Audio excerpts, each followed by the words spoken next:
ഞാൻ വിഷണ്ണനായി നിൽക്കുമ്പോൾ ചെടിപ്പടർപ്പിൻ്റെ മറവിൽ നിന്ന് അടക്കിപ്പിടിച്ച ചിരി കേട്ടു. നോക്കുമ്പോൾ മാന്തോലുകൊണ്ട് അരമാത്രം മറച്ച ഒരു കാട്ടാള യുവതി.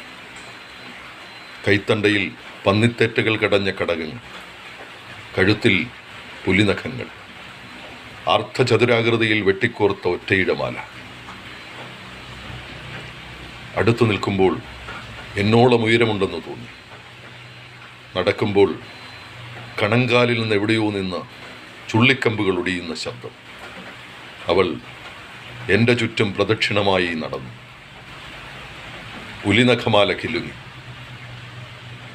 കാമരൂപവനങ്ങളിൽ നിന്ന് കൊമ്പനാനകളുടെ മതപിണ്ഡകങ്ങൾ പോലെ തെറിച്ചു നിൽക്കുന്ന മുലകൾ.